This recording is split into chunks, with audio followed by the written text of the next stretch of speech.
Thank you, Ryan. Very soon. Yes, we're going to get started right away. There's so much to talk about this afternoon.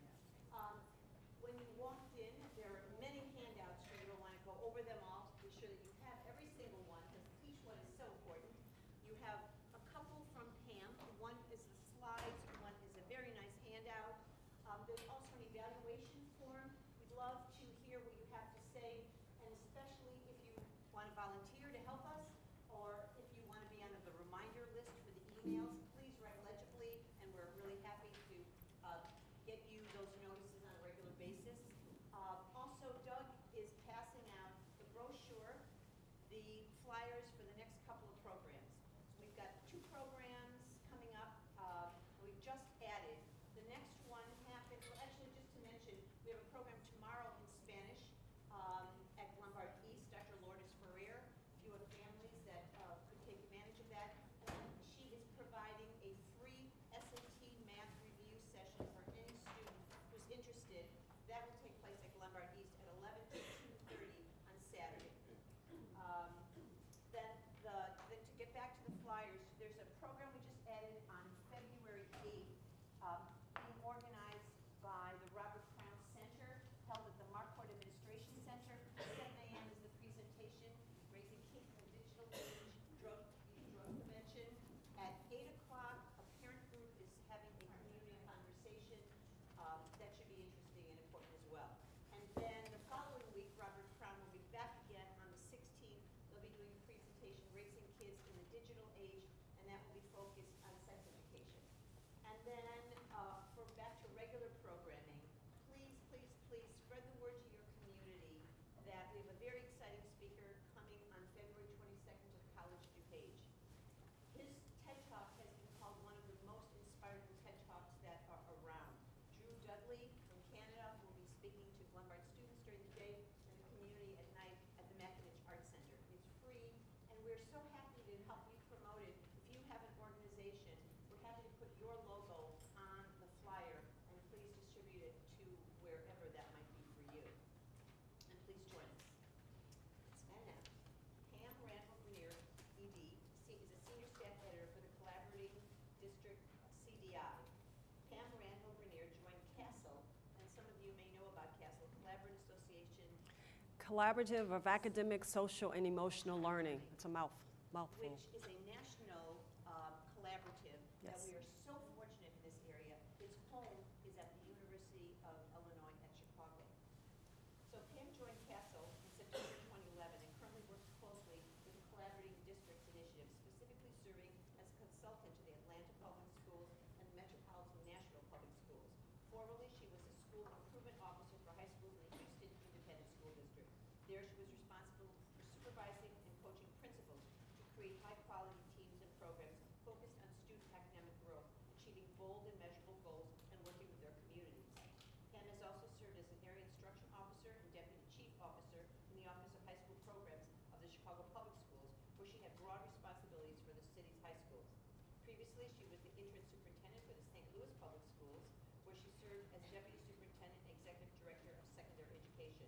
While principal of Metro Academic and Classical High School in St. Louis, the school had the highest academic ranking in the state.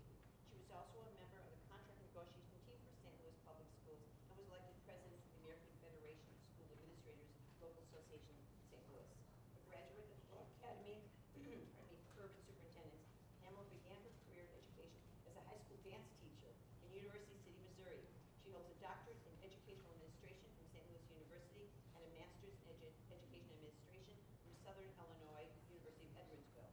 She completed her bachelor's degree in dance education, and maybe you'll perform for us today, at the University of Illinois Champaign-Urbana, where she was an honors graduate. It is a pleasure to welcome all of you and Pam to the Lombard. Thank you, Gilda. Thank you so much.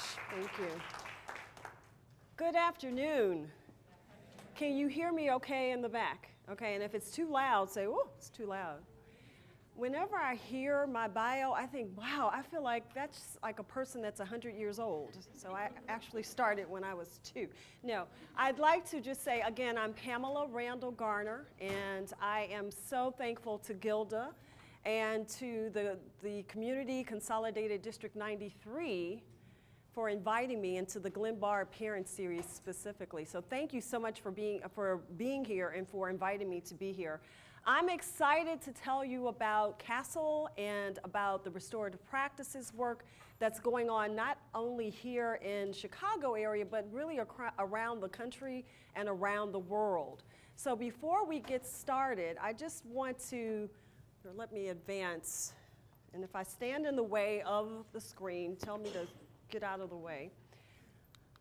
I just want to get a feel of where are we in terms of your knowledge around restorative practices. I'm going to abbreviate it and say RP for most of the presentation.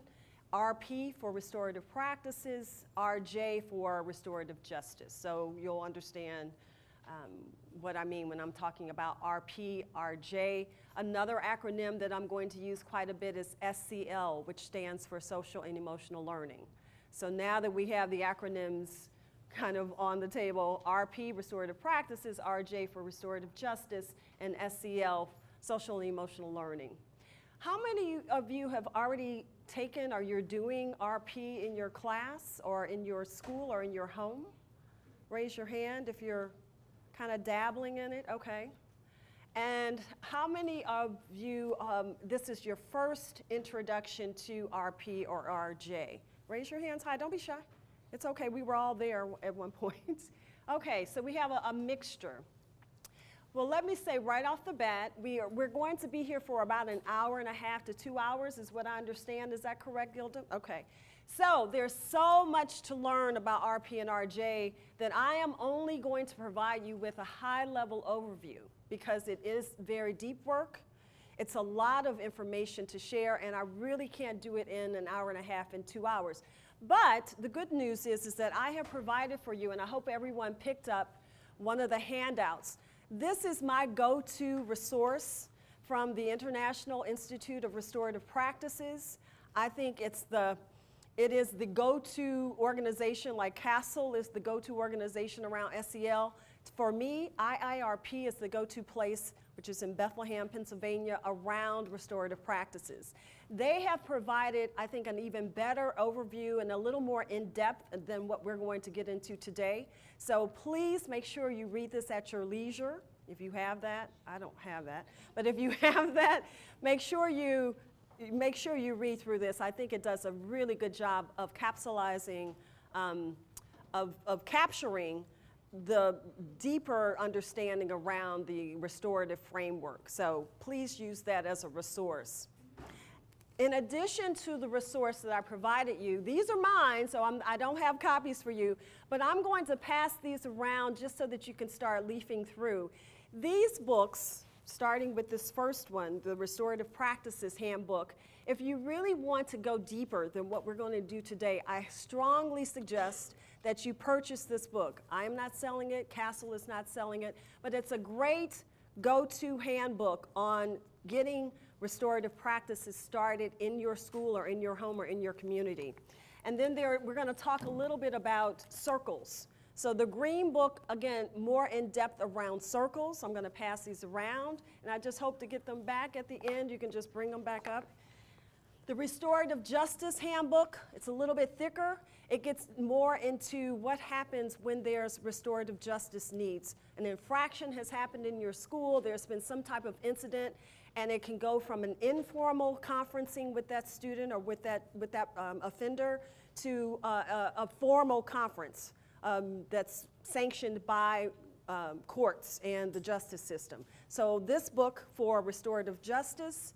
And then there's a very helpful handbook on family engagement and family power. So I'm going to pass that around as well. So we'll start that over here. Now, just to jump in, what I'd like to do, and I'm glad that you're in circles because this is what we do at CASEL. When we start a lot of our presentations, we like to start trying to build community right away.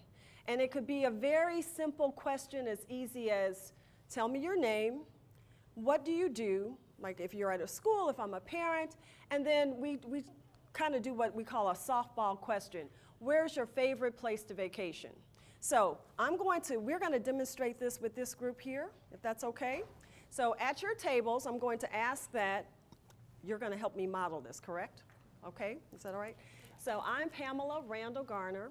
I am the Senior Staff Advisor at Castle, and my favorite place to vacation is in Carmel, Monterey, California. Doug. I'm Doug Pettit. I'm a parent. My favorite place to vacation is Washington, D.C. I'm Becky Gabrenia. I'm an assistant principal from Marquardt Middle School. We have the middle school over there, just down the road. My favorite place to vacation, if I had time for one, probably Florida. Okay, thank you, Doug and Becky, for demonstrating. So we're going to do this right away. And this is a practice that we encourage teachers to do in the classroom just to start to build community. You will hear throughout this presentation that building community is one of the main objectives, one of the main goals of restorative practices, of establishing that restorative practice environment. Something as simple as introductions, you start hearing commonalities, you start hearing things that, oh, I'm curious about vacationing in Washington, D.C. Or I'm really curious about you like to whitewater raft in Colorado. So that very simple, very inexpensive practice is one of the first suggestions or recommendations I would make for you as you're starting to build your restorative environment in your school or in your home or in your community. So we're going to get to shared agreements in a minute, but if I'd like to ask if this group, whenever you see me raise my hand, that if we could agree that that will be our signal to bring your sentence to a close and then direct your attention back up to me. So do we have agreement for that, that when you see this happen, that you'll, don't cut off, but just draw your comments to a close and then direct your attention back up to me, please. And I see heads nodding, so I'm going to assume that we're all in agreement with that. I'm going to ask that you do this circle activity just for the next 10, 15 seconds, enough to go around the table, do the exact thing that you just saw Doug and Becky and me do, and we're going to take 10 to 15 seconds or however long it takes for you to get around. I think we have about 7 at a table. All right, so if you could start, you all decide where you're going to start, and we'll get started on the other end.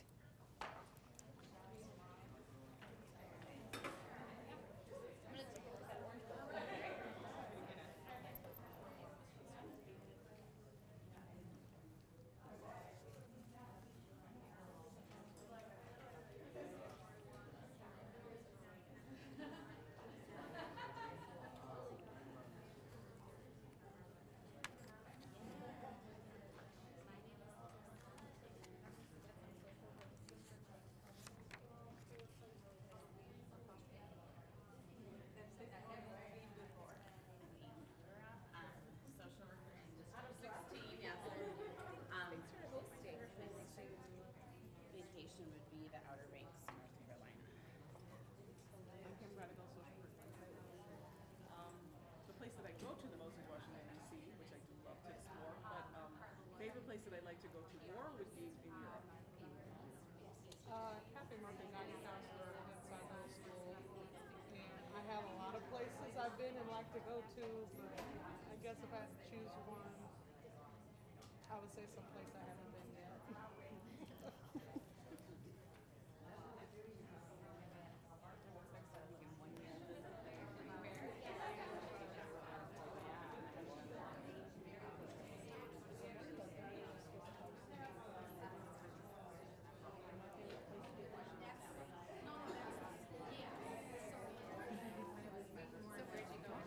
Uh-oh. I've been to one of the other.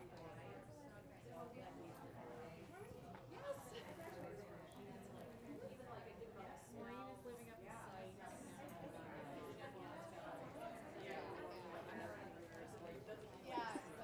You look so familiar to me. Let's see, I was in Chicago Public Schools for a long time, St. Louis, Houston.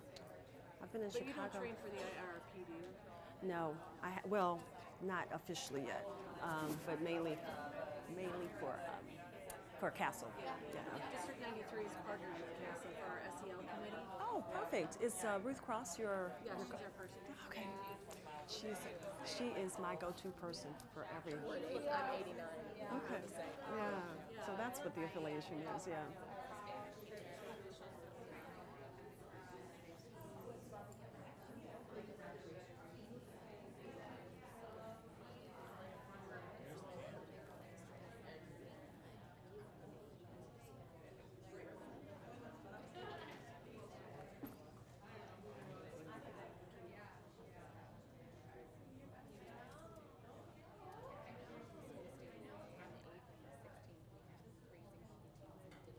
So did everyone get a chance to go or no?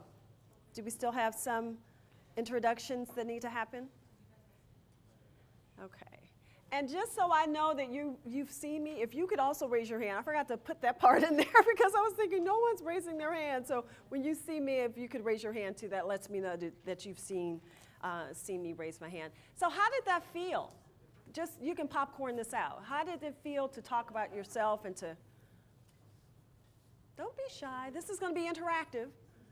I see some heads. What was that about? So. Talked about some commonalities. I heard someone back here say, oh, you went to that school? I went to that school too. So yeah, it starts to hopefully to develop and to build that community in your school. One of the major foundational points of restorative practice is building that community, not only with students, but with adults as well. So hopefully that felt good for you. All right, and again, another practice that we really promote and advocate in the classroom or even at home in the community is that you have shared agreements and you enlist the support and the ideas of the students or the children in your home or in your school. This does a couple of things. First of all, it's not the teacher or the principal or the parent saying, here are the rules that you will abide by. Here's what you're going to be held accountable for. It helps to bring in student voice around what are we going to do in this place that's going to make learning at its peak. It's going to be the most supportive learning environment for me as a student to learn or for me as a child to coexist in this family.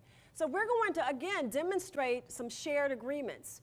And I asked you at the very start of this presentation, are you okay with me making one of the shared agreements that when I raise my hand as the presenter, you're going to bring your conversation to a close, you're going to raise your hand, and we're going to agree that that's going to be our signal. What are some other agreements that we need to have within this room that's going to make learning most beneficial for you? So just, again, popcorn them out. Popcorn them out means just yell them out. Yes, ma'am? No talking when somebody else is talking. Pay attention. I think that's wonderful. No sidebar conversations, no additional noise so that it's distracting.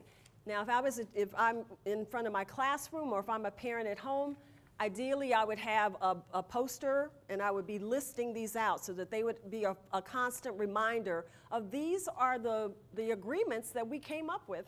It's not me determining it, but we would start listing them. So no sidebar conversations. What's another? Yes, sir, Doug. Turn off your smartphone. Okay, so technology. I know you all are very busy. You've got to pay attention. Maybe you have a sick parent or a child, or you're an administrator and the school's on fire or something. I understand that you have to check your technology, but let's try to reduce the use of technology in this hour and a half, 2 hours. Okay, so that would be the next thing I would list. What are some other agreements that we can all agree to? And I'm going to take you through that full agreement exercise in a minute. What else do we need? Yes, ma'am. Possibly like us agreeing when to take a break and how long we will be at this. Right, so in this case, because we're only here for a short time, we're not going to take a break, but if I was going to do a full day presentation, a workshop, of course I would say, you know what, we need to take 2 or 3 breaks throughout this day. So agreeing that we're going to have break time, that's going to be a brain break time as well. Is that what you were going to do? Okay, so the third thing would be making sure that we're taking appropriate time for our brains to regroup and for us to do bio breaks and the like. What other agreements would you like to see on this imaginary list that I have here?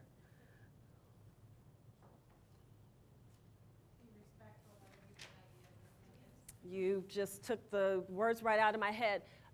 Assuming positive intent, being respectful of opinions that you may not agree with, but just understanding that it's probably coming from a positive intent and we're going to respect each other's viewpoints or perspectives. It's really important, especially in a classroom, well, in any situation, but thank you for that. Let's take one more. And I was a teacher, so I will wait. Do we have one more? Yes, ma'am. Maybe I know when I've done this before, listening with your full body, really looking at the person who's speaking and trying to hear them. I love that, your full body. And it's something that it's not in this presentation, but we talk a lot about active listening so that you're tracking the person who is speaking. You're nodding when it's appropriate. If you're sitting down, you're actually sitting and focused like knee to knee. We kind of say knee to knee, chest to chest, kind of attentive listening or active listening. So we will be present and active and demonstrating active listening. That's great. All right, so we just listed about 5 or 6 shared agreements that we would say, this is what we need to have happen in the classroom if we're going to be the best students or the best children or the best adults in this environment. So one way to check to see if there are any questions is that we do something called fist to 5. If you agree completely with the agreements that we just came up with, you're going to put up a 5. If you're kind of like, I agree to 2 of those, but the other 3, I want some more discussion, you might put up a 3. And if you decide, you know what, I don't like anything of what these folks just talked about, you're going to put up a fist. So that's going to give me as the adult, as the teacher or the principal or the parent, some idea of, oh, we have full agreement or we still have some discussion that needs to happen. Again, this is a restorative practice to start building that community to make sure students understand that their voice is just as important as the voice of the adults in the school or the adults in the community center or the adults at home. So can we practice that? If you're in agreement of those 5 or 6 imaginary poster agreements, you're going to put up a 5 or some number below. And I have to see all hands because I know that okay, I see all hands up. And what this does for me as the teacher, it lets me know that if I see Gilda having a sidebar conversation, I can just say, oh, Gilda, you remember when we all agreed to number 1 or number 2? And we just go right back to that. And so that holds Gilda accountable. It's not Pamela saying, Gilda, stop that talking. It's all of us saying, these are the agreements that we agreed to and we all voted on. And so we've got to be held to those. And you'll find that students start kind of checking each other. It's not always the teacher that's having to say, Gilda or Pamela, stop talking. All right, so that's another practice that you will learn and hear more about in restorative practices. Here are the objectives. I'm just looking at the time, so I'm going to kind of zoom through these a little bit. Here are the objectives for me as a presenter. I hope that by the end of this presentation, you will have a clearer understanding of restorative practices, of the difference between RP and RJ, restorative justice, that you'll understand the various contexts in which we use RP and RJ. You'll know a little bit about the history of restorative practices. Can you hear me okay? Is that okay? And you'll also learn more about the supporting framework, which is mainly in this handout. I'm not going to have time to go into great detail, but you have it there. You're also going to be reminded about social and emotional learning. I understand through Gilda that you've had some training in SEL. That's great. We're going to touch on that just a tiny bit so that you can see the alignment between SEL and RP. And then you're going to get a chance, as you've already done, to practice some of these RP activities. Now, can I get a volunteer to read the Castle definition of social and emotional learning? Yes, ma'am. SEL involves processes through which children and adults develop fundamental emotional and social competencies to understand and manage emotions, set and achieve positive goals, feel and show empathy for others, establish and maintain positive relationships, and make responsible decisions. Okay.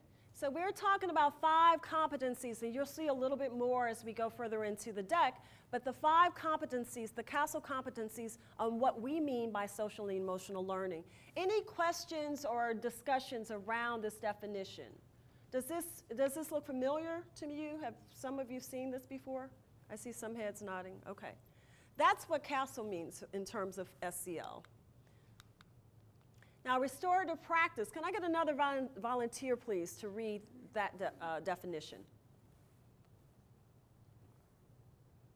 Yes, ma'am.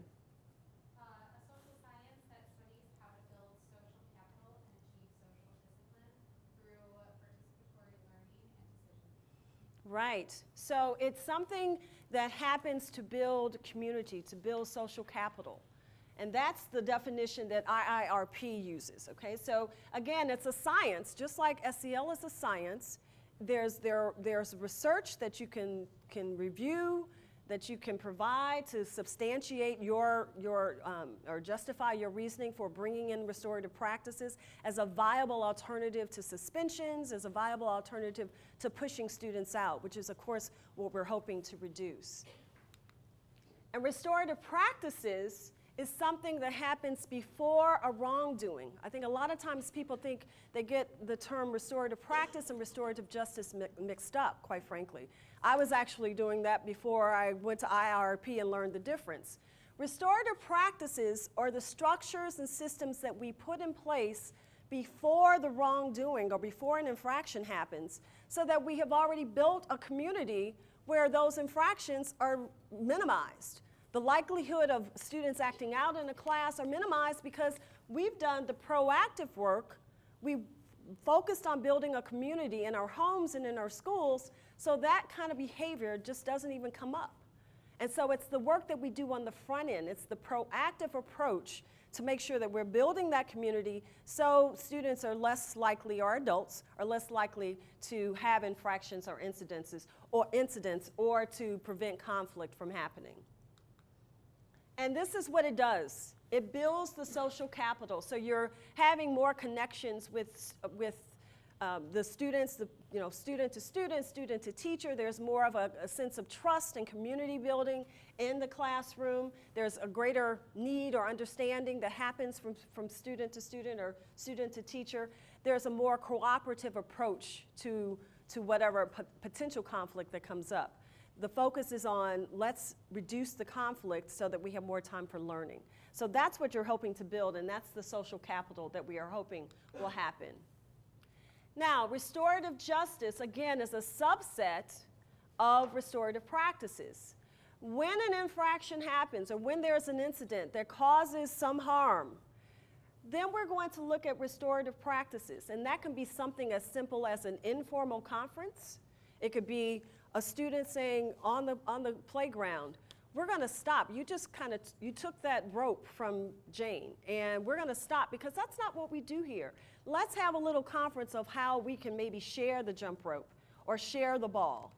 Something as informal as that would be considered a restorative justice approach to kind of minimize the conflict, all the way to a legal action where there's, the legal system is involved, and in some cases, students have been given the option to have a formal restorative justice conference to repair the harm as opposed to going to, some type of incarceration. So that's the full spectrum, and again, you'll learn more about that spectrum as we get deeper into the deck and into the handout that you have.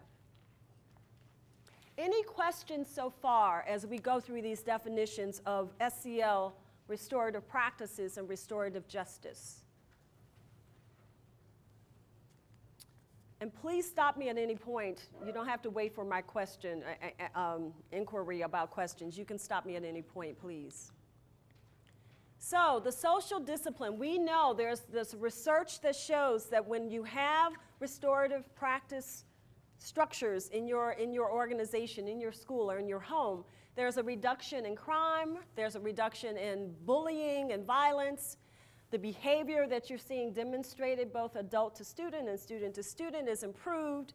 It builds a stronger society. That's a no-brainer. We know that when there's less conflict, there's going to be greater harmony. So it's building the community and the society in your area. And it also provides a stronger example or demonstration of leadership. I know many principals that they do, and even board members, quite frankly. When I went to IIRP, there were board members, when I went to training, board members that are now doing their board meetings in a circle. Can you imagine? I was an interim superintendent in St. Louis, and let me tell you, I've been in some board meetings where that just the concept of having us be in a circle and to hear everyone's voice in a civil manner it was unheard of, especially during that time when I was there. So it really provides a model for leadership, not just for the students. It restores relationships and it repairs harm. And it's happening in greater context than just education. I was on Mayor Emanuel's commission for Safer Chicago. I guess you probably say, well, we're not doing a really good job, but he had a commission of thought leaders and educators and SEL leaders around the city to come together on a regular basis. And one of the meetings that we attended, he got in front of the commission and said, listen, we've got to start doing more restorative practices in city government. It's not just for the schools or for the community organizations. In city government, we need to demonstrate this. And he talked about, and the new superintendent, Johnson, was there saying, we're going so far as to bring gang leaders to a circle table and sitting down with them and saying, listen, this obviously is not working, and we've got to do something differently. And we want to hear from you, gang leaders and neighborhood leaders and activists, us all sitting at the table equally and with full voice being, voices being heard. So he's even doing it at the city level. So we're seeing it at criminal justice and social workers, counselors, not just educators, but around big business as well and organizations, business organizations. The history.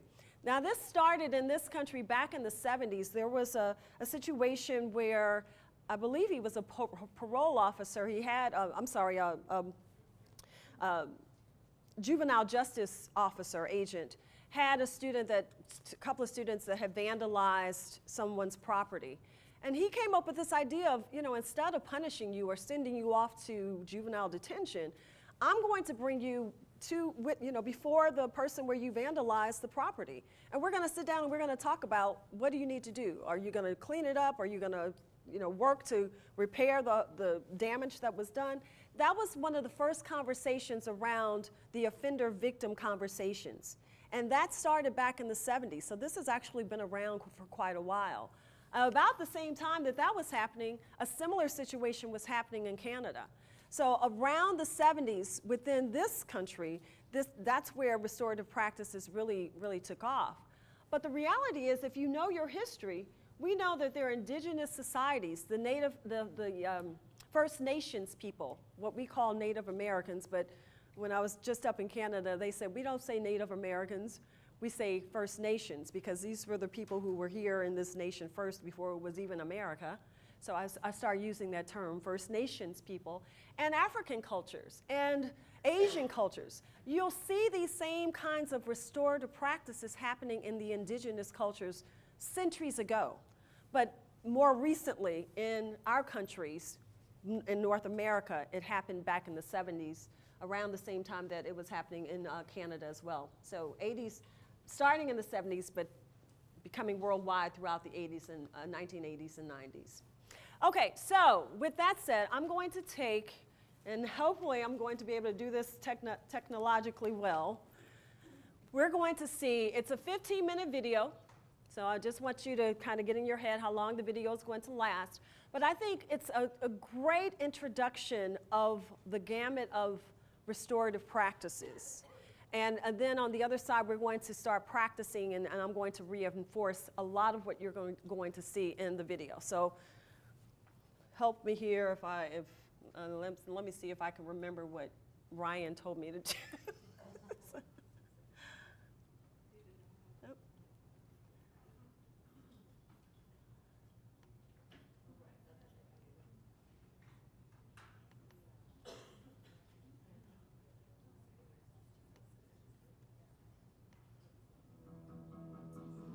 Let me know if the sound is okay, please. Restorative practices has really changed the school. Can you hear it? There is a calmness and a consideration that's coming out that wasn't there before. And you can say exactly what you've been needing to say. I think the kids are really, really responding to it. It helps me think about what other people really like about the world. Well, what I like about circles is like everybody gets a turn. We need to talk to our kids. We need to create these relationships. It's all about building relationships. They're able to believe in their own feelings and to share their own feelings. You get to say everything you want to say, and people listen to you. It truly is something that's allowing our students to believe that they feel safe and to believe that they feel cared about within our community. It made me feel like a part of this class. It made me feel special. I think it's really transformed our school. We're working towards building the kind of school that we want.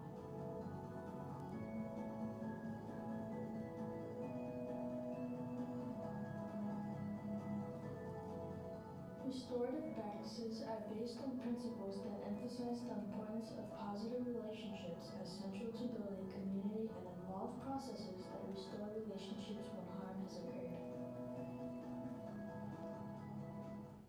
A restorative school environment is about building relationships, giving students a voice, creating an inclusive community, working with students, and consistency in the restorative process.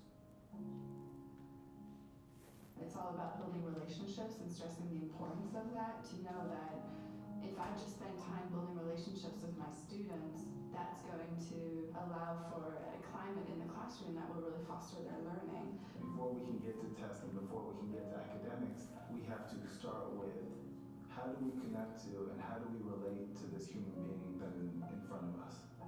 Restorative practices has been able to give people language around taking all of those different things on.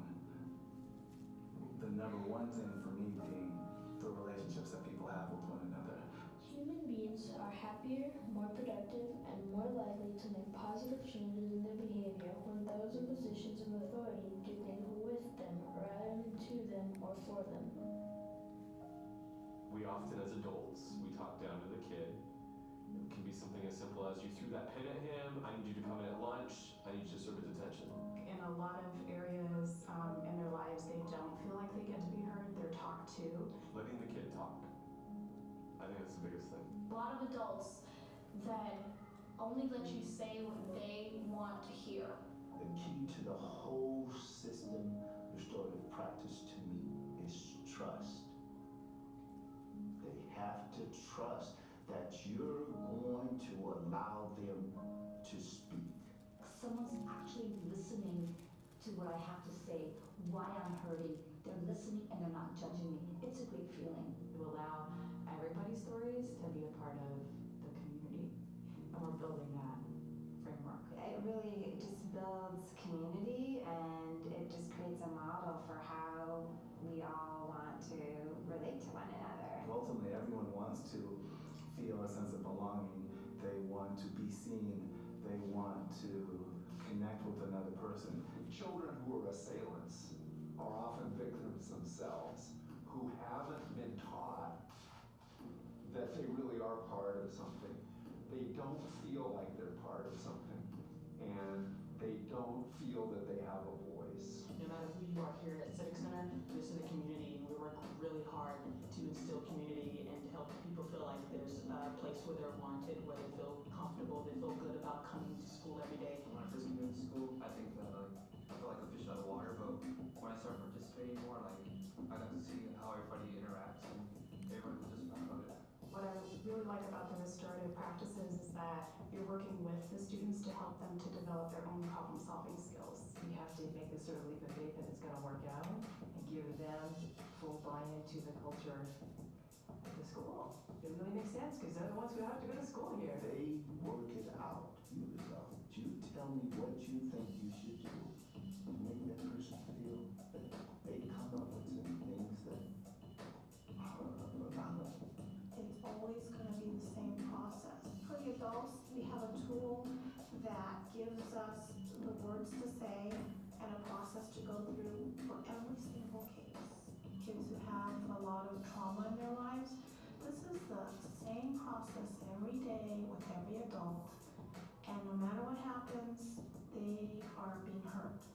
Using these questions, and not everyone has them memorized yet, but even when they take out the card, it's giving them a chance to pause before reacting. It's giving the adult a chance to pause before reacting and the child a chance to pause, and so it sort of slows down that process of reactivity. The continuum of restorative practices includes effective statements, restorative dialogue and impromptu conferences, circles, community building and repairing harm, and formal competency. Effective statements are statements that include how a person was affected by the behavior of another person. Teachers are really trained now in using effective statements. So as opposed to saying stop frustrating me right now because I'm trying to talk to the class and we keep talking. It'd be helpful if you stopped. You're going to come in quietly and have a seat and you're going to give me your occasion. Watch on me, Professor. So be your boy. I love how the class is giving them plenty of thinking time. A variety of sports. I like it. Everybody's thinking for themselves. Their own ideas. Sorry. I like how he knows he shouldn't be playing in his folder right now. I can use an affective statement and I can say, I really care about you right now and I'm concerned about the fact that you haven't been to school for 3 days. Is everything okay with you and your family right now? Because last week you were here every day and I know that your mom has been sick. When responding to a conflict, a restorative approach consists of asking key questions. We usually follow those specific questions. It's more or less what happened, what were you thinking, what are you thinking about now, who have you harmed, how can we resolve it? Instead of saying, why did you do that? Asking what happened. Creating a deeper understanding of the importance of letting the kids express themselves. Everybody's using this same terminology, and the kids, in my opinion, are getting that. It's become a way that we talk at home. You know, instead of saying you need to apologize to your sister, we say to both kids, how are you going to make this right? They know that this is a place where they will be treated fairly.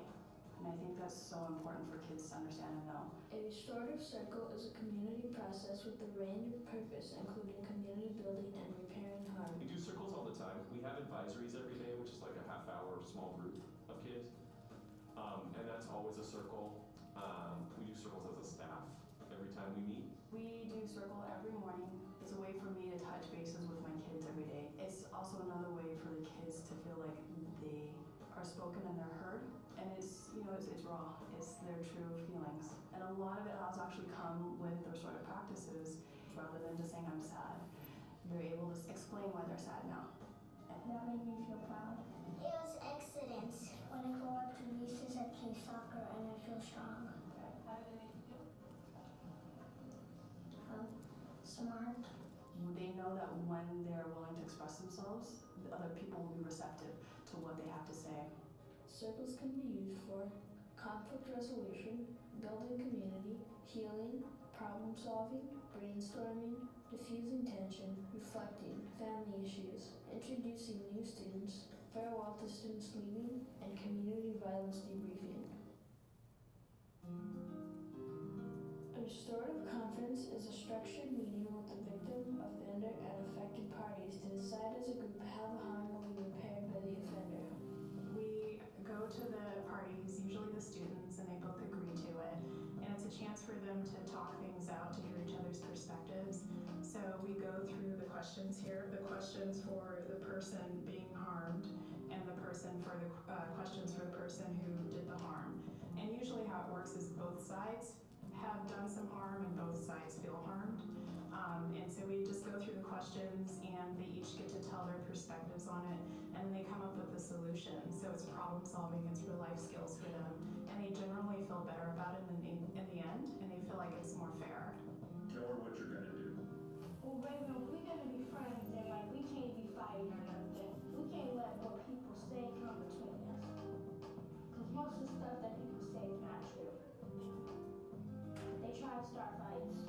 It's a pretty radical shift in a way, even though it felt subtle at first. I think it's pretty radical. You have a paradigm shift from before, like when somebody broke a rule, then they would be punished for the breaking of the rule. A restorative approach is teaching the person who's caused the harm to look at how their actions impact not just the person that they're hurting, but also the people around them. Then a lot more learning and accountability can happen. Recognizing that there are people that were affected by that choice, and the effect might be something as simple as my feelings were hurt, or the effect might be so strong that another child doesn't want to go to school the next day. What I found with restorative practices, not only does it allow a chance to build relationships, but more importantly, it creates accountability. Restorative practices to me is taking the time to sit down and find out what is really going on, because that's the only way you're going to prevent it from happening again. You get down to what's really going on. Lower the repeat of incidences that come up because those underlying issues are not, before were not getting addressed. instead of getting a referral because someone's talking back to the teacher in class, I get a referral for the reasons why the child may be talking back in class. So the student didn't get any food, the student lost their housing, the parents are separating. So we're getting at those underlying reasons, and then I can actually do the job that I was put here to do versus putting out fires. I do our suspension stats for our school every year. For the past 7 years, I've created charts after every semester, after every school year. The discipline model, although for some cases I think, is necessary, maybe mandatory, that it doesn't fit anymore. What I realize is that we can't expel or discipline ourselves out of the problem. It's going to take real action from us as teachers and administrators and just concerned citizens to change that cycle. The old model was very punitive. I think we just kind of took in our mind that this person's guilty, you get a punishment, and go on, and that is some vindication for the victim. In this situation, there's also vindication for the victim by hearing that the person can actually acknowledge what they did, speak about what they were thinking at the time, and also that perpetrator can hear how it made that victim feel. The net effect has been amazing. The office used to be full of kids. We didn't have enough seats for all the kids in the office. Kids would run into the office trying to tell their stories, yelling because they wanted to be the first one to tell their version of whatever it was that happened. Now they walk in. I just hear so much less yelling by kids, by adults, by all the staff members, by family members. It's really important for a child's future and for their adulthood to be able to resolve conflict appropriately as a kid. And they're learning to do that in school. And there's a feeling of calmness that we didn't have before. There's a feeling of knowing that whatever happened is going to be taken care of, that everybody's story will be heard. It allows them to handle the smaller things in a faster, more effective way, and then the more serious things get to have a little bit more attention. It really works. It's something I've been doing for a long time, but I think with the new terminology and everybody pitching, it's helpful. Very helpful. The guiding team folks have agreed, especially, I think we need to get to the next level, really to have staff members practicing what we've implemented, like giving each other those effective statements, feeling like it's a safe place to come to one another with any kinds of differences or problems that we can work out through this restorative model. Restorative practices helps kids recognize that these feelings that they have as a result of something can be changed and everybody can move forward. The kid who did the harm, the kid who was harmed, the teacher who might have been harmed in this process, the whole school community. I think it's really the way to go. It's allowing our students to take control over how their days run. That no one's going to tell them what to do. You have control over how you interact with your friends and your teachers and anyone else in the school.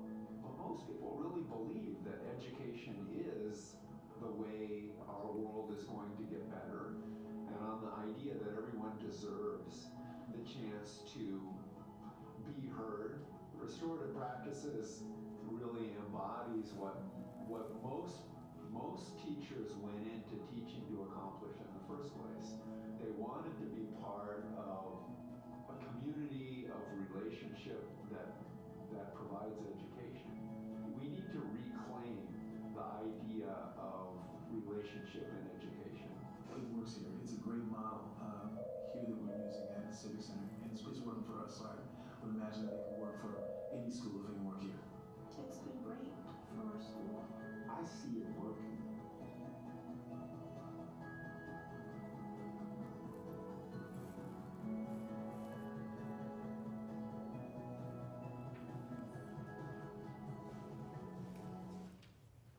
All righty.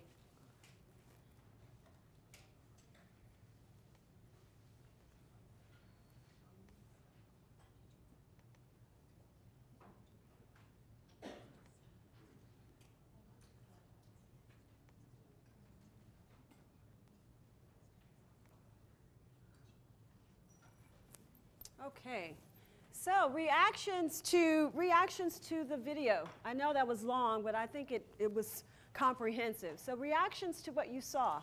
Was it a surprise? Have you seen this? Are you already seeing this in your school? Were there some things you didn't agree with? Thoughts about the video? I think it was excellent. I mean, I loved seeing little kids learning that at such a young age, because I think that unfortunately, not every time within their whole lives they're, seeing restorative practices and able to communicate effectively. And I think that, when they're with their peers, it's really important to instill that in them. At the high school level, I would love to see a video like that done with students our age. So as we're implementing restorative practices, we know that they've been effective somewhere else, because I think that that's where, at least for me at the high school level, we kind of, students aren't as open with restorative practices if they haven't done that growing up. So those kids are going to be phenomenal when they get to us. Right, exactly. And just so you know, I know there were a lot of elementary school age students in this particular video, but I feel like when I was a school principal, I was a principal in St. Louis at Metro High School, as Gilda told you, we were doing a lot of this kind of community building and talking even before I knew what it was. I didn't know it was SEL or that it was RP. It was just the way we had community at Metro High School. So I know it can be done with high schoolers. It's just, you do have to start early. And even if you're starting late at the freshman level, starting to have those conversations of, this is how we do things here now. Getting the students to raise their voices and say, well, I think this should be part of the school rules. That's where you get the buy-in, and it really does happen at all levels. I know this video, like I said, showed a lot of elementary age students. Ideally, that's where you want to start, but it can happen even later if you start building that, changing that culture and climate in your high school. I promise you it can happen. Yes, ma'am. Thank you. Well, I actually was going to say, I like the fact that because through the video it did show middle school and high school. It was just mostly elementary, the classrooms, but there were high school kids in there as well. I was going to say I like the fact that it appears to be effective on all levels. Right. Because I worked at a K through 12, so it's good to see, instead of just someone talking about it, it's good to actually see it put in practice and people to say that it works. So it makes it easier for other people to buy into it after seeing that it actually works on that level. And I think it was important for you to see that this was in San Francisco. This wasn't some little small, wealthy school district. These practices are happening there, but they're also happening in hard, urban, everyday school districts. St. Louis Public Schools, one of the, most challenging school districts in the country. These practices are happening there as well, and in San Francisco and in Oakland. We have, at Castle, we work with 10, soon to be 19 urban districts around the country. And these practices are happening in, on the south side of Chicago, in Sacramento City, in Austin, Texas. They're doing this work, and it's working in these environments, not in just pockets of schools, but district-wide around this country. And I'm more than happy, I'll leave you my card, but I'm more than happy to have you connect and network with other teachers and principals and counselors, social workers, psychologists that can tell you firsthand, this is what we're doing, here's how it's working, here's where we made mistakes. So I'm happy to make that connection for the folks who are on the ground as opposed to folks who are like in nonprofits talking to you. But I think that's a good comment, that you want to hear from folks who are actually doing the work today, not 10 years ago. Other comments or questions or thoughts about the video? Yes, ma'am. I think often in education, we hear about this new thing that's coming and it turns into like, what's the program, and then how do we have to change everything, and it becomes like this huge implementation process.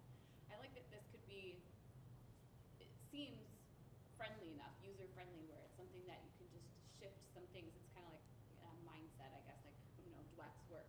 It's making me think of that. It's just rephrasing some things and kind of shifting maybe the approach. But it's something that could be done at a classroom level or school-wide. The thing I think stayed with me most for that video was the notion of trust, and that although it's potentially do. It seems easy to kind of shift your mind a little bit. It has to be consistent, otherwise you break that trust and then that kind of wrecks. It seemed it would have some, it would break that down if not everyone's on the same page and being consistent. Excellent point. Did you hear her in the back? Okay. Trust is critical for adults, it's critical for students. And we know that it's just like a parent, that if you're not consistent, or a teacher, if you're not consistent, if you don't have that common language, or Pamela's doing it in her class, but Jonathan is not doing it in his class, or the principal is looking at, these classes, but then the assistant principal is saying, whatever, do whatever you want. If you don't have consistency, if you don't have the common language to make it consistent. You heard the gentleman in here saying, this is the language that we're using, and you're not consistent practice by practice or incident by incident, it isn't going to work. I can promise you that, but that's with anything. If you're not consistent, if you don't have a structure and a system in place, and if everyone's not bought into it, it's not going to work. No matter how enthusiastic some folks are, it really has to be, we're all bought into this, and we have to practice this consistently. Now, is it going to happen overnight? No. Well, like anything that's worth having, it's a process and it's going to take time. But I promise you, there are schools that I can show you that are demonstration sites that we can actually, if you have a team that wants to go out and visit an Oakland classroom or visit Marcus Garvey Elementary School on the south side of Chicago, or Austin, Texas, or in Cleveland, or in Anchorage, Alaska. I can take you to places where the students will tell you, this is how it really has affected my life and how it's made me a better student. So, all right, so now we're going to get a chance to look at some of the affective statements. And I must admit, as a principal, as a teacher, I was doing some of these same things on the left side. Stop running down the hall. Stop teasing Sandy. Stop talking when it's inappropriate. You shouldn't do that. Sit down and be quiet. And I don't want to see you fighting anymore. Okay, so we know about these statements on the left. But look at the affective statements on the right, to make it less punitive and less, you're doing wrong. It really talks about, when you do this behavior, this is how it makes me feel, or this is how it impacts my classroom or my house. So instead of saying, stop teasing Sandy, you might want to consider, it makes me uncomfortable when you're teasing Sandy. When we look back at our shared agreements, we decided as a class that we were going to be supportive of each other, not tearing each other down. So again, that shared agreement that you set as class policy or school policies at the beginning of the year, you can revert back to that to say why it's not appropriate for you to tease Sandy. Instead of saying, stop talking during class, it's inappropriate, you can say, I'm frustrated that you're not listening to me. I have a lot of good information that I want to share with you today. It's important information that's going to make you a better student. And I'm frustrated because I can't talk over you. You shouldn't do that. You know what? I feel really sad when you say something like that to John. Because again, when we go back and look at our shared agreements, we decided as a class that we were going to support each other. We're not going to tear each other down, and we're not going to say mean things to John. So I'm going to give you a chance to practice your own affective statements. So at your table, and you can decide who's going to be the note taker and who's going to be the person reporting out. But I want you to take a few minutes to think about maybe some of the non-affective, affective statements that you might have made as a parent or a teacher or a principal or a psychologist, a counselor. And then I want you as a table to come up with an alternative affective statement to that inappropriate statement or not so friendly statement. I'm going to give you 5 to 8 minutes or so, and decide who's going to be your person to report out, please. Thank you.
knowing what this was really about, and it's just wonderful. It's Good. fascinating.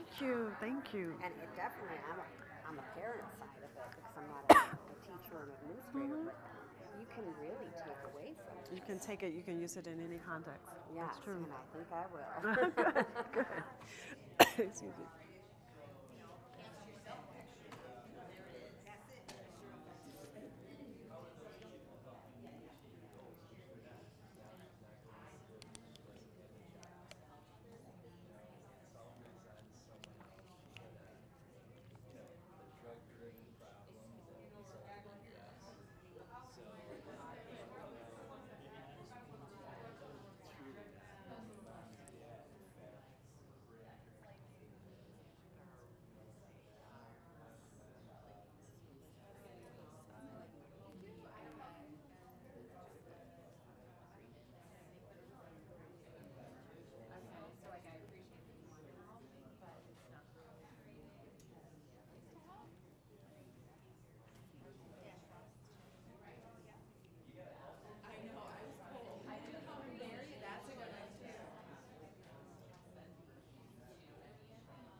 Okay, we'll take about 1 more minute. We'll just take about 1 more minute.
Thank you. Thank you so much.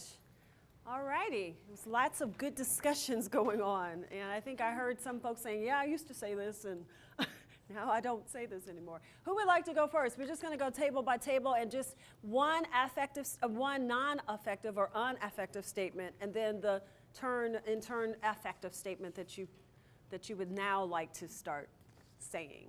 Who would like to go first? Okay.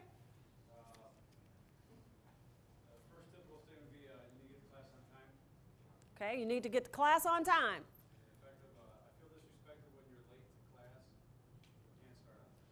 I feel disrespected when you're late to class and we can't start on time. So it's really saying to the student, you're affecting everybody. It's not just that you're late, but it disrupts class, and that's not fair. Excellent. Like that. Yes, ma'am. We did one, why don't you ever bring your homework?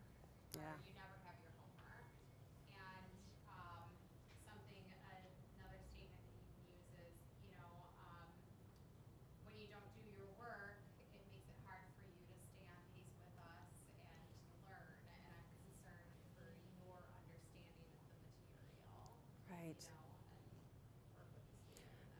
much more effective, not affective, but also effective for the student to understand it's not just that I'm putting you down for not ever having your homework, but this is how it impacts you as a student. And I'm concerned that you're not going to be able to stay on pace. So that's a much more caring conversation as opposed to, why don't you all ever have your homework?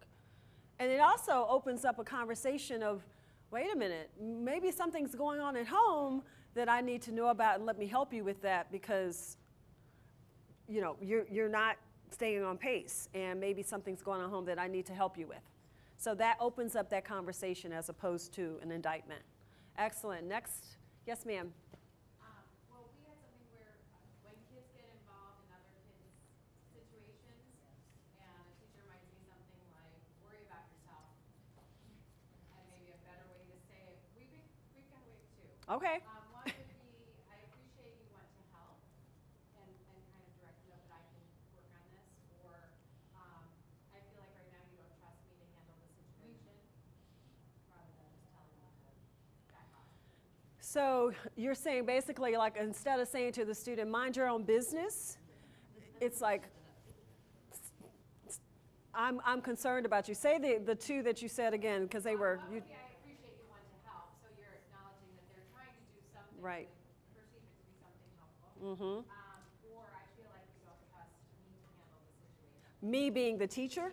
Okay, I got you. Okay, so either one would work, or both could work, actually, and saying, I really appreciate you showing empathy and compassion for your fellow student, but it's also my job to make sure as the teacher or principal that I'm cognizant or paying attention to all of the students, and I feel like you're not trusting me to handle this appropriately, as opposed to you telling Johnny to sit in his seat. Exactly. Good job. Okay. Okay, right here. As a parent, instead of stop touching each other, it could be, it frustrates me when you guys roughhouse or when you're playing around. I'm afraid that someone will get hurt. Yeah. Excellent job, again, of just what we're so quick to go to, our default of stop touching each other. It's just, you know what, I'm really concerned. I don't want to have to go to the emergency room tonight. So let's just be safe. Excellent job of, it really makes me fearful that someone's going to get hurt. Yep. Other examples? I knew you were going, okay. You know what's, this goes with the teacher, stop talking in class. Stop talking, yep. Yeah, and just a way to rephrase that, just going off of the effective kind of restatements here. Simply telling a student, it's frustrating that you're talking while I'm trying to teach. Is there something you want to share with the class, or something you would like to talk about after? Okay, so be careful about that. Something about something, because that's kind of like a backhanded way to say, come on, share with the class. So I like the first part. I think you're right on with it frustrates me because I'm really trying, or your classmate is trying to share something, or I'm trying to share something. Be careful with is there something you want to share with the class, because that kind of gets back to now you're putting them on Front Street. So just, you were right along there, but this is a process, so just chop off that last part. All right, good job. Next tables. I think we've gotten all of these. Yes, ma'am. We were saying, like, pay attention. Yeah, pay attention. Pay attention. Eyes up here. It's really frustrating when you're talking while I'm trying to teach. Yeah. Again, to his point, it's really frustrating to me as a teacher or as a classmate that you're talking while I'm talking, and I know you wouldn't want that to happen when you're talking. So just kind of work with me. Yeah. So you can, excellent words of just letting them know I'm not trying to put you on Front Street. Yeah, good job. Last table. That was our example too, the whole pay attention, be quiet. Okay, so pay attention, be quiet. This is a better way to say it. Exactly. Thank you all. I got everyone, I think, right? Yes. All right. Now, restorative practice questions. IRP, again, and I don't work for IRP, so I don't want you to think I'm in here promoting their goods or services or resources, but they really are good resources. If you Google them, if you go out to their website, and you saw them in the video, they have little lanyards with and little laminated questions on there. The students walk around with, the adults walk around with, and they're basically these questions. So the questions on the left are for the offender, for the offending student. Instead of saying, "Why did you hit Sally?" It's like, "What happened?" Give the student a chance to put in his or her own words, "This is what I was thinking when I hit Sally," as opposed to automatically pointing the finger and being punitive. And then you can start drilling down. You can start uncovering that onion. Well, what were you thinking at the time that you hit Sally? And again, you go back to, that's not what we do here at the school. So what were you thinking? It had to be something really extreme for you to hit Sally. So what were you thinking at the time is the question you would ask. And then you would do like I'm not doing right now. You would be quiet and let the student put it in his or her own words. What have you thought about since you hit Sally? Like, how are you reflecting on the harm you caused is where you're trying to get the student to go. Who has been affected? This is kind of to a point back there about when you're late to class, it disrupts the whole school, the whole class. Who has been affected by what you've done, and in what way have they been affected? So it really helps that offender get into the shoes or into the mind of the person that was affected or harmed. And how do you think that person was affected? How do you think Sally felt when you slugged her? Okay, so it really gets that person to reflect and think about, wow, it probably didn't feel good, or it probably did disrupt the class when I came bursting in at the last minute.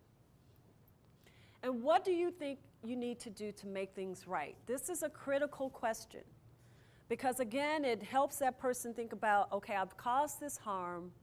What do I think I can do within my power? I mean, if I tore down that wall over there, I don't have the money to maybe build that wall again, but maybe I can volunteer and clean up this room or start working and saying I'll contribute $5 a week or something to build that wall back. It really gets the person to thinking about, I've caused this harm, now it's my responsibility to make things right as much as I possibly can.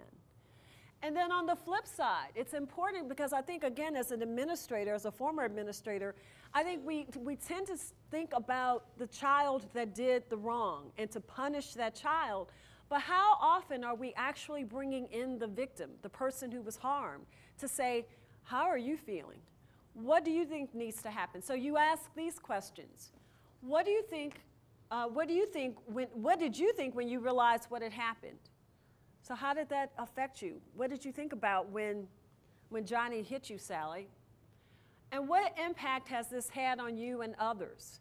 It also opens up the fact that it's not just me, Sally, that was hurt, but I'm sure my mom is now concerned about my safety. I'm sure my dad is ready to go up and slug John. I mean, it kind of opens up all of the other folks who are affected by the incident. And what has been the hardest thing for you? You're gonna hear another, I think, a really impactful short video at the end, but it talks about that student and how this child was thinking about what's wrong with me that this is happening to me. Why did Johnny choose me to slug? And so it really helps that child to think about what was the hardest thing. Now I don't want to go back into that classroom. I'm embarrassed. On social media, everyone's talking about me, so I don't even want to go to school. It gets to what is the hardest thing about this particular incident. And again, one of the most important questions, what needs to happen from Johnny to make things right? What needs to happen from this school to make things right? From this classroom, from this teacher, from this parent to make things right? So it opens up not just the offender, but all of the supporting mechanisms and the context around what needs to happen to make things right. Yes, ma'am. Can I ask what the purpose behind not asking like feeling questions is, but rather asking things like what were you thinking rather than how were you feeling when you? Well, I think you can, they don't have that here, but I know in SCL and Castle, we are always talking about asking, how are you feeling? So I think that's part of the question. They may not have used that terminology, but it's completely appropriate to say, what were you thinking? How were you feeling? I think that's part of the layering of questions. That's completely appropriate. Yes, ma'am. I'm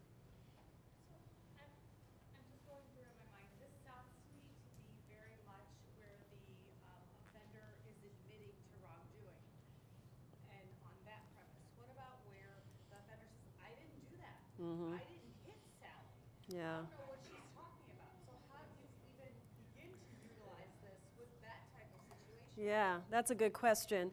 I think in a case like that, if there, I think you have to acknowledge, okay, if let's say that you're Johnny and you're saying I didn't do it, I would say to Johnny, well, okay, I'm going to hear what you're saying. I'm going to let him speak, and I'm going to say, well, why do you think Sally said that? And why do you think others in the classroom are saying that they saw you hit Sally? So, and if it's a situation where there are witnesses, I would pose it that way as opposed to saying, you're lying, you're going to get suspended, get out of here. And if it's not, where it's just Johnny and Sally, I would say, well, you know, I'm going to go back and I'm going to make sure that Sally has her facts correct.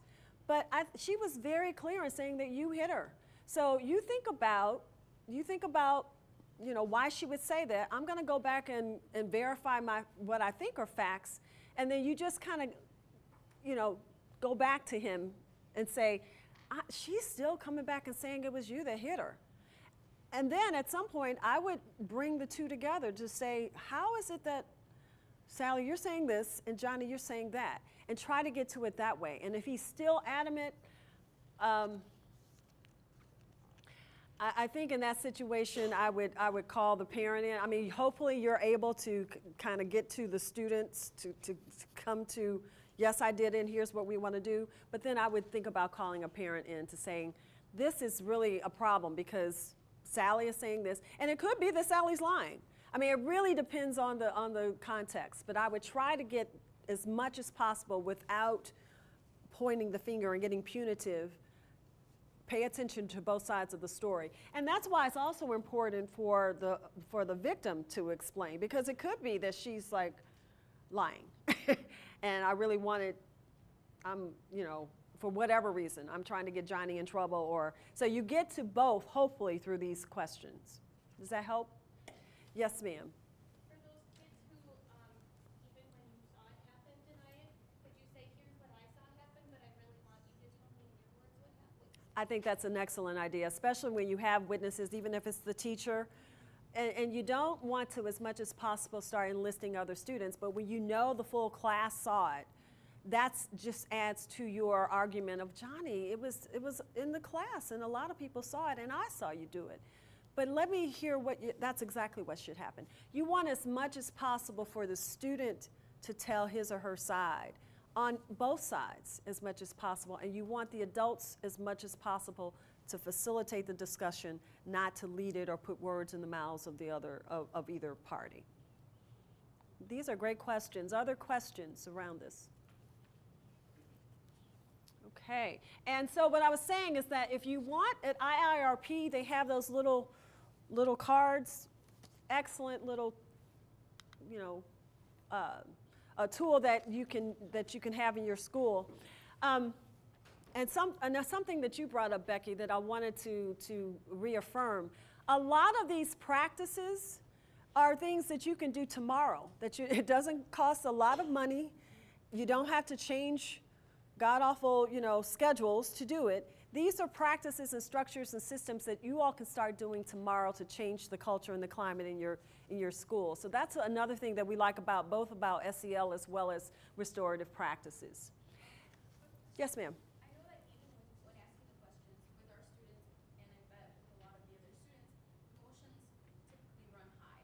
So a lot of the times, even before you can get to asking these questions, I feel like I've had to have students like calm down, give them like 5 minutes to at least or take a walk or something before they can even answer some of these questions, because they can't even get their thoughts straight. Yeah.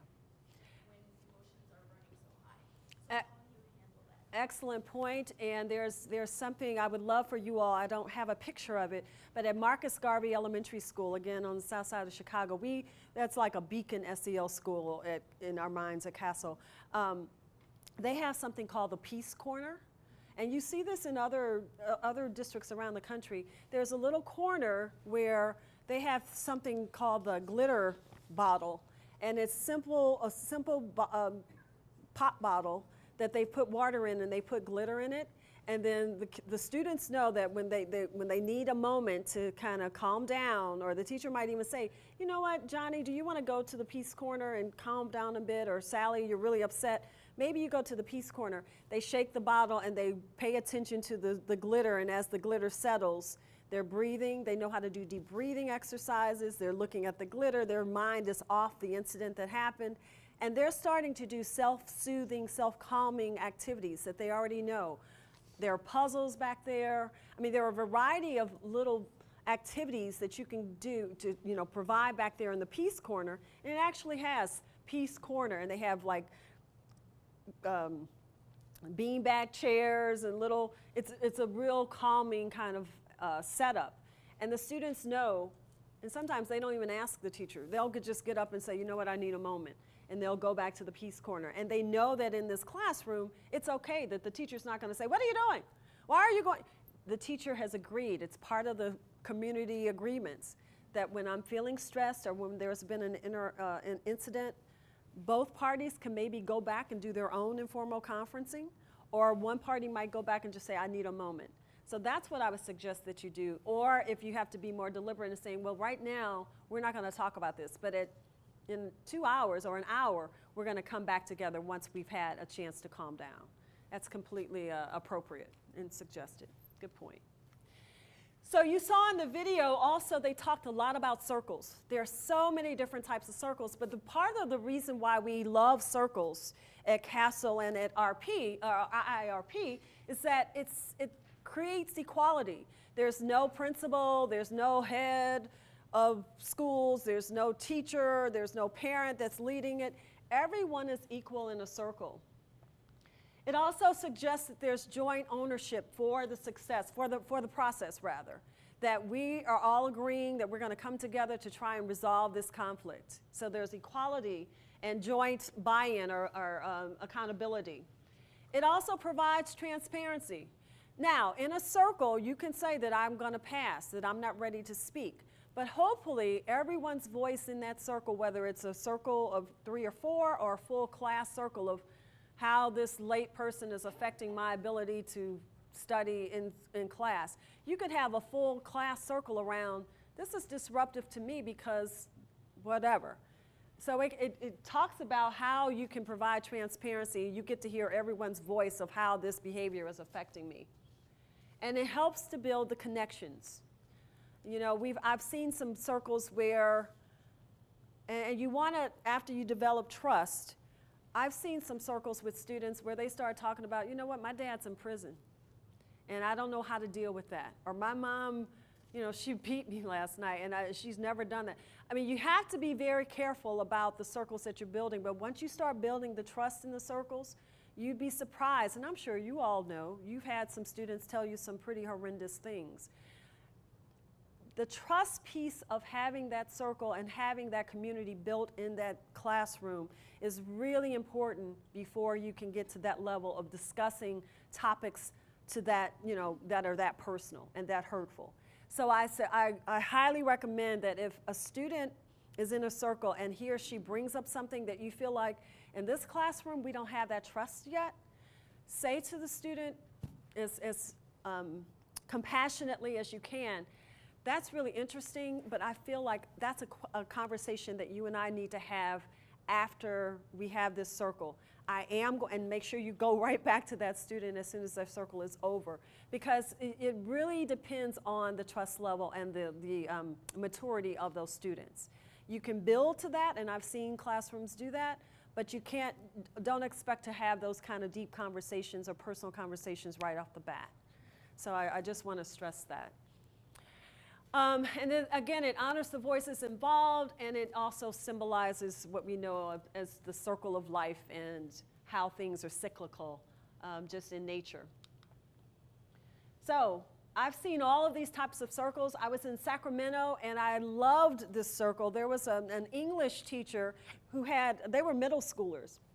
And this was the first time that I actually saw a circle where the teacher used it for instructional, like checking for understanding.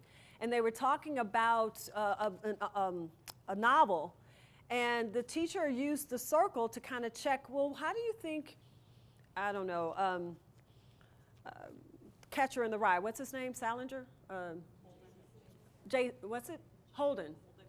Right, Caulfield, right. How do you think Holden felt when this happened? And she just went around, and that let her know that, okay, I know you've read the book because you're kind of talking about different points in this novel that happened with Holden. So using circles even to check for understanding, you could do it with a math class. You could do it with anything. But it's not just always about conflict and harm or incidents. You can use it for a variety of reasons. But you can, of course, use it for understanding or repairing harm. And you saw where in the video they talked about when a student is leaving or a teacher is leaving. So you can use circles in a variety of contexts. Any questions or thoughts about, yes, ma'am?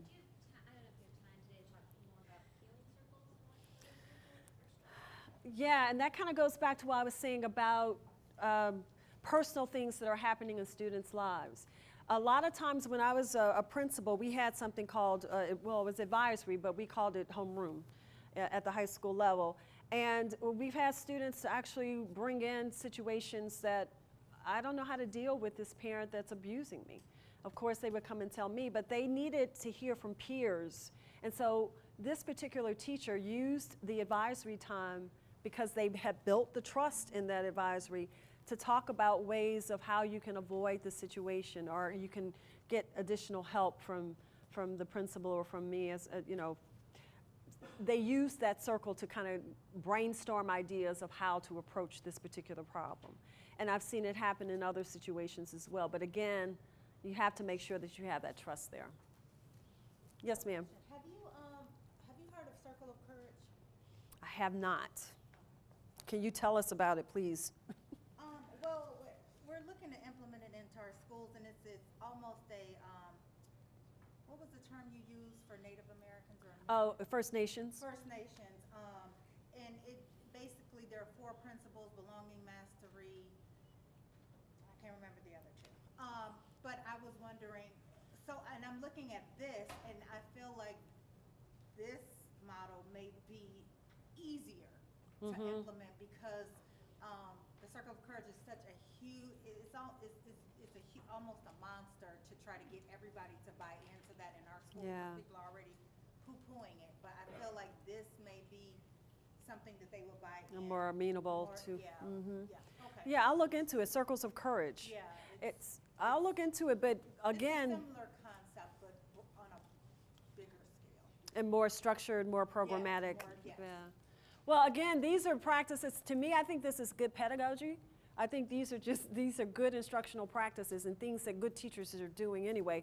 And it doesn't really cost a lot other than the PD, to pay teachers to get trained. But not a lot in terms of consumables or resources. That a lot of the things, if you go to the website, the IIRP website, you can download a lot of this and use it right off the bat, so less programmatic costs.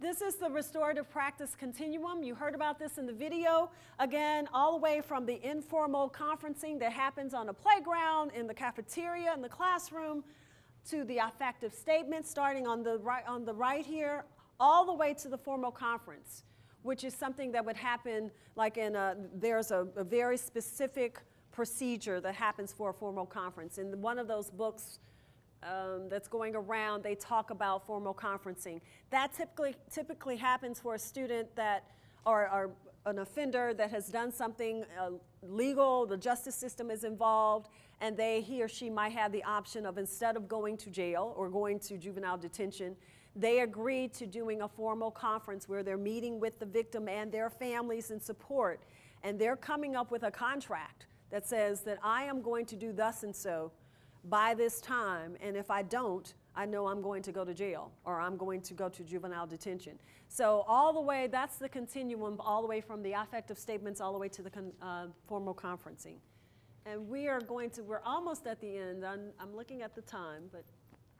So again, some of the strategies that will support you as you're starting this work: making sure that students understand about social and emotional learning skills, the competencies that we talked about, the definition that you saw earlier, being very clear about the behavioral rules, the agreements that you're going to come up with collectively including student voice in those expectations, and posting them so the students are reminded, this is what we agreed to. Obviously, you want to develop a caring and supportive climate. It's not going to work if it's not supported and it's not consistently supportive. And then, again, establishing those agreements, posting them, maintaining positive relationships. That also means adults to students, using humor whenever you can, and implementing circles. And then if you'll do those things, you'll have a fertile environment for restorative practices. Just as a reminder, I'm not going to take you through all of these, but this is called the castle wheel. This goes hand in glove with the restorative practices. So you want students to be, and adults, to be self-managed. All of those indicators are there. Impulse control, goal setting. You want students to be self-aware. That's being able to have a sense of confidence, a sense of efficacy, being able to identify and name their emotions, making responsible decisions, developing those positive relationship skills,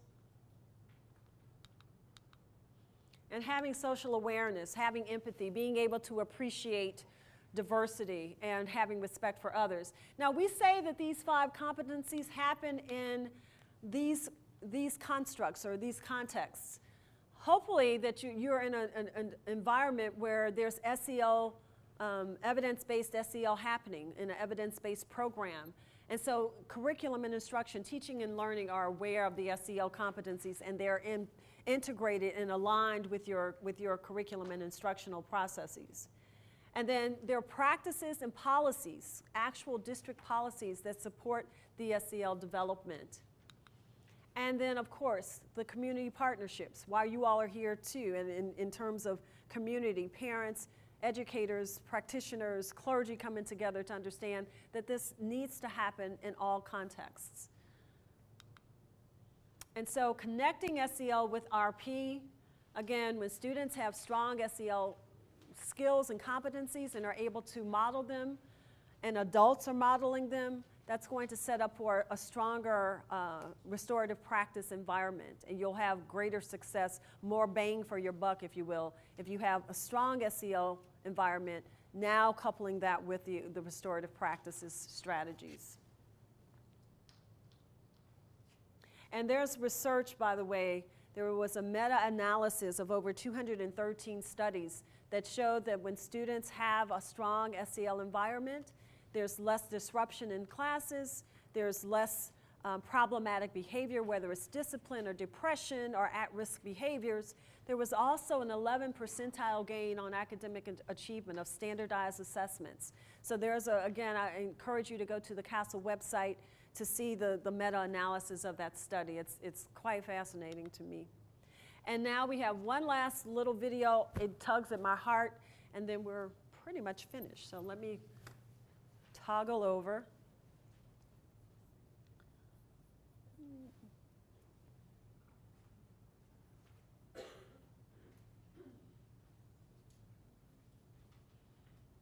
Okay, I was doing so well. There we go. And I'm just going to say now that sound quality, this is from IIRP, as the other one was as well. The sound quality is not the best. There's nothing I can do about it. IIRP, it came that way from, from IIRP, not with the best quality. So I'm sorry.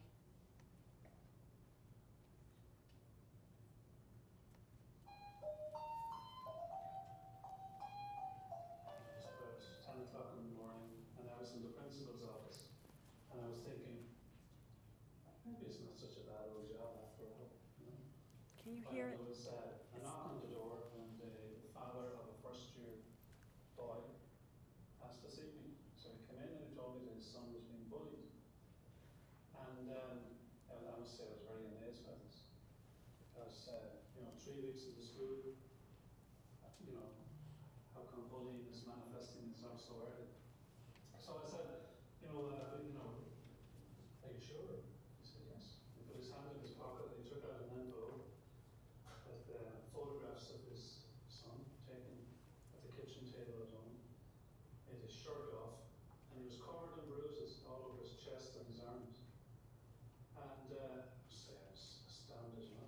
sure this happened at the school? He said, yes, because I know who did it. He said it was a fellow student of my son's who was in the same primary school as him. So I said, well, look, I'm going to give this utmost priority, and I'll ring you this evening and have my guarantee this is not going to continue. So off he went. So I sent for the boy he named as the perpetrator of this. And as I was waiting for him to come to the office, I was thinking to myself, looking back on that, I was very angry because I felt kind of personally responsible to those parents who had handed over their child's welfare and security to me, and I, as principal of the school, I let him down, obviously. So I was going to make sure this didn't happen again. So I was weighing up in my mind whether I would suspend him for 3 days, and then I thought, no, I'll suspend him for a week. Because that will send a signal to everybody in the school. Don't come into the school and bully people. So as I was waiting for him to arrive, something came into my mind. What about this restorative business? And we had little cards printed for the staff with the restorative questions on them. And I looked through the desk and I found my card with the questions. So I thought, well, look, maybe I should try these. So the boy arrived in and I welcomed him and asked him how's he getting on. And I said, well, have you any idea why I sent for you? He said, yes. I said, why? Because I've been bullying. Okay. So I looked down at my questions and I said, what happened? He began to tell me. What were you thinking at the time? He told me that. Who was being harmed by this? And he investigated the impact on the boy himself and his parents and his brothers and sisters and the other first years and the school personnel, etc., etc. But the most amazing story emerged because it appeared that when he was in the primary school some months earlier, he had been bullied himself by another student, and he had made up his mind when he came to the secondary school he was going to take on the persona of the bully. So, certainly not justified behaviour, but there was a certain logic to it. And then we came down to the end, what do you need to do now to put things right? So immediately he said, I'm sorry for doing it, and it was a very genuine apology. And I said, well, I'm going to leave you with that to think about it, so I invite you to sit outside my office then. And then I sent for the boy who had been bullied. When he came in, I asked him the questions. And one of the questions for a person who was being harmed by somebody else is, what has been the hardest thing? And the hardest thing for him was, why is he bullying me? When a couple of months ago in the primary school, we were never good friends, but he never laid a finger on me. Now every day I go in here, he's, down the corridor, he's punching me, and he says, is there something wrong with me? Suddenly I realized I have the answer to your question. It's sitting outside the door. So I said to him, would you be willing to, I invited in X outside the door, and we went through the questions again, and he said yes. So I did. And as we went through the questions, I began to see that the boy who had been bullied now began to realize there was nothing wrong with him. That there was a reason, twisted and all though it was, but it delivered him out of that sense of, well, I know he's doing something wrong if he's turning on me. So there was a spontaneous apology given and accepted. And then I put the question again to the person who had done the harming. I said, what could you do now to restore harmony, if you like, to this relationship? There was a very long pause, and I almost was going to say, well, think about that and come back tomorrow. But when he turned to the boy beside him, directly addressed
So reactions to that video.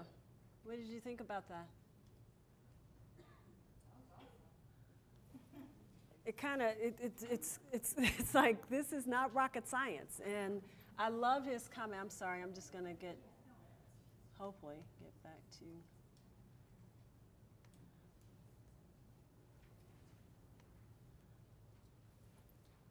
It just kind of shows that if sometimes adults just stand back, the students will work this out.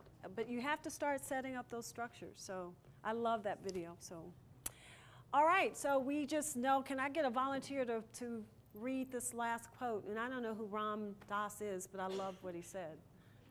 A volunteer? Yes, ma'am. By acting compassionately, by helping to restore justice and to encourage peace, we are acknowledging that we are all part of one another. Yeah. And so that's basically what this work is all about. Questions, comments, thoughts of what we've talked about, and hopefully you've learned a little bit about today. Ideas like encouragement, circles of encouragement that Circles of courage. Of courage. I can go back and learn. Yes, Gilda. Is anything new in Castle? This wheel has been here for so long, and certainly it's wonderful. I wonder, anything shifting, anything, looking at where we are today? Actually, if I go back, the 3 areas outside is new. It used to just be the wheel. And then we started having conversations. So that was the castle wheel since 1994. But 2 years ago is when we said, you know what, this is happening. We have to talk about the teaching and learning piece of this. It has to be intentional. And then we have to look at the policies. Like in the case of Chicago Public Schools, they started doing more restorative practices, and they started including in their district policies. No longer are they suspending students K through 2. That was a district policy. A lot of principals were up in arms, but we realized that if school districts don't start establishing practices and policies, it cannot take hold if it's just piecemeal, if it's just in pockets. So we said, okay, this has to be added to the wheel. And then we said, you know what, we can't do this without the combination of the community and community partners. So those last 3 rings have just been added in the last 2 years. But stay tuned, because we have some new resources that are coming out. We have a district handbook that's going to launch in March, April, in a couple of months. And we also have the Castle School Guide for social and emotional practices. So it's an actual guide that you can download from the website. We launched that maybe 2 years ago. So those are the latest things. Yes, ma'am. I actually have 2 questions. So what if, when the 2 students came in, they could not come to an agreement? And second of all, are you saying that there's no consequences given for the young man's action? Or are you hoping that he will change his ways because he saw the impact of what he did to the other kid? I think, again, and this goes to the idea around school policies. We're not encouraging folks to go against school policies. Mm-hmm. But before you get to that extreme of saying this child needs to be suspended or expelled, obviously there are some situations that a child needs to be removed from the site. You're bringing a weapon to school.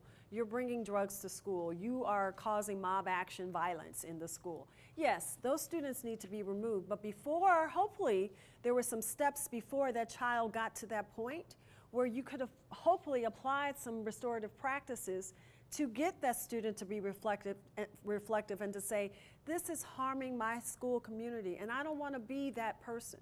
So these are steps that hopefully will have taken place before that child gets to the point where they need to be removed from the school site. Yes, expulsions still are going to happen. Suspensions are still going to happen. But hopefully there's been some action on the front end, several opportunities for that child to be reflective and to think, here's a better choice, a better decision, and I'm not going to do that. Does it happen all the time? No, it doesn't. But we should not be finger on the trigger ready to push students out. And a lot of policies previously, as soon as the student said something disrespectful, well, you're out of here for 3 days. that kind of practice is no longer, in our opinion, no longer acceptable. So What if they don't agree, though? if they don't agree to With, the, you know, when they're sitting there and you agree with what's going to happen, he's like, I'm buying you lunch and I'll show, you know, what if the victim, what if the victim is the person who's like, no, wait a minute, he, you know, physically hurt me, how Yeah. is this okay? you have to, as the victim, that victim has the right to say, no, that's not okay with me. And I hear your apology, but no, I don't want to have anything to do with you. That's a legitimate no. I don't want to have anything to do with you, and that's okay. It's not ideal, but it's okay. You really have to respect the wishes of the victim within reason. Now, the victim can't say, and I want you to come over and, you know, wash my car or clean my room. It has to be within reason, and that's where the adult works as the facilitator of this is reasonable, here's what you've agreed to, and we're going to adhere to that. So the adult still has to have some kind of, use some good judgment in what is agreed to, and holding those students accountable, like reminding them that this is what it was agreed to. Does that, okay? Yes, ma'am, and then I'll get to you. Yes. I just want to know, like, have you seen a lot of programs where it's actually been peer mediated? Yes. Okay. Yes. I did that, and I feel like we didn't get to talk about that at all, but maybe you could speak to that for a little. Yes, so again, just given the time, there's so many different structures of what restorative practices looks like. In Sacramento, as you told her, I was just in Sac City, they have a very robust in their high schools, a peer jury and peer court, where those students, I sat in one, they are serious. They have an attorney type, a defense attorney. I mean, they actually have the students run the restorative practice piece. Again, within reason, not on extreme infractions, but on kind of day-to-day things, they let the students run it. I would encourage you to go to Sacramento Unified School Districts, and others around the country, but that's the first one that comes to mind, where they have a very robust peer-to-peer structure for restorative, for RP. I'm going to get to you, and then over there. Yeah, I was just kind of going off what she had said. I mean, in our district, I feel like we're definitely moving, you know, towards restorative practices and doing more of that, which is wonderful. We've seen it in action. But one of the things that sometimes happens is you get the classroom teachers then frustrated because there was no consequence. Yeah. So, you know, they didn't get their lunch detention for a week. Well, you know, so that's where, you know, we're struggling is, you know, Yeah. getting teachers to be on board and see the important work that this is. It is a process, and again, I don't have a magic answer of like tomorrow teachers are going to buy in. It's just like anything else. Same thing we hear about SEL. That's too touchy-feely, it's soft, it's not punitive enough. You're going to have to build the community to see and to hear from others where they're seeing this work, and hear from students of how this has really impacted my life and made me a better student.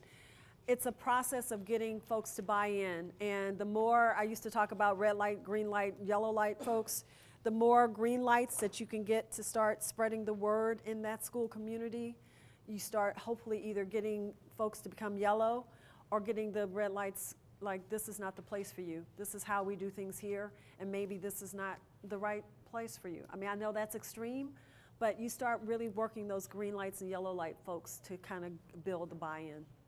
Yeah. Yes, ma'am. Are you familiar with the natural helpers program that we're doing that is here? Natural helpers? No, please tell me. I'm learning. Well, we just started it last year, and it's the idea that, and I'm in a middle school, Uh-huh. that there are, at the middle school level, there are kids that those kids will go to when Ah. they're struggling with the situation, whether it's at home, in school, and so the students actually complete a Google survey online. Wow. We identify those students, and then our counselors work with those students to give them problem-solving skills so that when the kids do go to those kids, that they're not saying, well, punch them in the nose, or So they're fire called away. natural helpers. Yeah, so it's I'm under the impression it's a national program, but it sounds like it might Fit blend with this pretty well. perfectly, yeah. Student ambassadors, natural helpers, really utilizing student voice as much as possible. You're not going to go wrong. You're going to get more buy-in from the students for sure when they see their peers up, and it gives them something to aspire to. You know, I want to be a natural helper or a student ambassador. So definitely, I support and advocate for those kind of programs. You're right. It's hand in glove to restorative practice. It's an SEL. What middle school are you at? Well, you all, thank you all so much. You have been so engaged and interactive. I appreciate you. So thank you for having me. I hope this was helpful. Thank you. Thank you, Gilda. Yes, yes. Thank you so much, Gilda, for your organization skills. There you go. You're welcome. I'm going to take these off.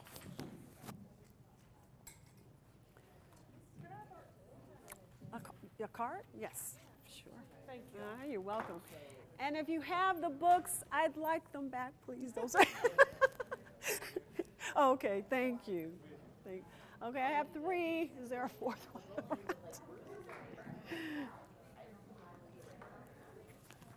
Oh, thank you. Thank you. Were there 4 books? There are 4. Yeah, there's. There you go. They're really good books. Well, Doug, thank you for sitting. Thank you. It was fun. They were very interactive, and that always helps. It does. It definitely does when people are engaged. You're welcome. Thank you for your participation.